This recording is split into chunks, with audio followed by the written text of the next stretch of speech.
നമ്മളിത് പഠിക്കട്ടെ. നമ്മളിപ്പോൾ ഇവർ സമർപ്പിച്ച റിപ്പോർട്ടിലെ ശുപാർശകൾ ഇതാണ് പ്രധാനമായിട്ട്. കാരണം അതൊരു നല്ല ഇക്കണോമിക് മോഡലല്ല ഇപ്പം തന്നിരിക്കുന്നത്. കാരണം ഇത് പാസഞ്ചേഴ്സ് മാത്രമാണ് പോകുന്നത്, ലോജിസ്റ്റിക്സ് മൂവ്മെൻ്റ് ഇല്ല. നമുക്ക് ലോജിസ്റ്റിക്സ് മൂവ്മെൻറ്റ് വേണം. നമ്മൾ കടലിൽ കൂടി ലോജിസ്റ്റിക്സ് മൂവ്മെൻറ്റ് ആലോചിക്കുന്നു, റെയിലിൽ കൂടി കൊണ്ടുപോയാൽ തന്നെ നമ്മുടെ ഈ റോഡിലെ ജനസാന്ദ്രത, ഈ വാഹനങ്ങളുടെ സാന്ദ്രത നമുക്ക് കുറയ്ക്കാൻ പറ്റും. മാത്രമല്ല ഒരു നമുക്ക് ഇപ്പോൾ എടുക്കുന്ന കടം വലിയ തുക വരും, അതും കൃത്യമായി കണക്കാക്കിയിട്ടില്ല. വലിയ തുക വരുന്നത് നമ്മൾ ബാങ്ക് ലോണും മറ്റു കാര്യങ്ങളും മറ്റ് ബിസിനസ് മോഡലിലല്ലേ ചെയ്യാൻ പറ്റുള്ളൂ. ചെയ്തു കഴിഞ്ഞാൽ അത് തിരിച്ചടയ്ക്കാൻ വേണ്ടിയിട്ടുള്ള വരുമാനം പോലും ഇതിൻ്റെ അകത്തുനിന്ന് കിട്ടാത്തൊരു സാഹചര്യം വരും. യാത്രക്കാരുടെ എണ്ണം പോലും കൃത്യമായിട്ട് തിട്ടപ്പെടുത്തിയിട്ടില്ല. ഒരു അപൂർണമായ റിപ്പോർട്ടാണെന്നാണ് ഇടക്കാല സമിതിയുടെ ഇത്. സർക്കാർ ഇതിനെ സംബന്ധിച്ച് ഒന്നുകൂടി ആലോചിച്ച് ഇതിൻ്റെ ബദൽ മാർഗങ്ങളും മറ്റു കാര്യങ്ങളും ആലോചിക്കും. അല്ല, അത് ഞങ്ങൾ സർക്കാർ പഠിക്കും.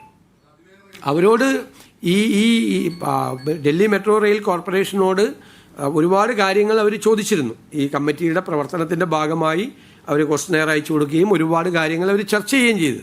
പക്ഷെ അപൂർണമായൊരു റിപ്പോർട്ടാണ്. ഈ റിപ്പോർട്ടിൻ്റെ അടിസ്ഥാനത്തിൽ ഒരു തീരുമാനം ഗവൺമെൻറ് എടുക്കരുത് എന്നാണ് റെക്കമെൻഡേഷൻ.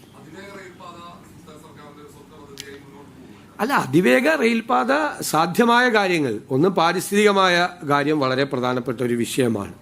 ഒന്ന് അതിൻ്റെ സാമ്പത്തികമായ, ഞങ്ങൾ ആ രണ്ട് കാര്യത്തിലാണല്ലോ കേരളിനെ എതിർത്തത്. അതൊരു എൻവയൺമെൻറ്റ് ഡിസാസ്റ്റർ ആയിരിക്കും എന്നാണ് നമ്മൾ പറഞ്ഞത്. അപ്പം ഞങ്ങളത് പറഞ്ഞിട്ട് ഞങ്ങൾ വന്ന് വേറൊരു എൻവയൺമെൻറ്റ് ഡിസാസ്റ്റർ തുടക്കം കുറിക്കാൻ പറ്റില്ല.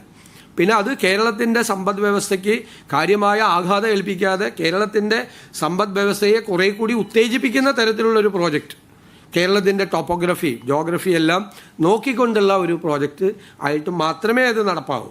അതിൻ്റെ ഇല്ലില്ല, നമ്മളിത് റെയിൽവേ, അതിനുള്ള റെയിൽവേ കോമ്പിറ്റൻസ് നമുക്കില്ലല്ലോ ഇതിനുള്ള. അത് വേറൊരു ഏജൻസിക്ക് അത് ചെയ്യാൻ പറ്റുള്ളൂ.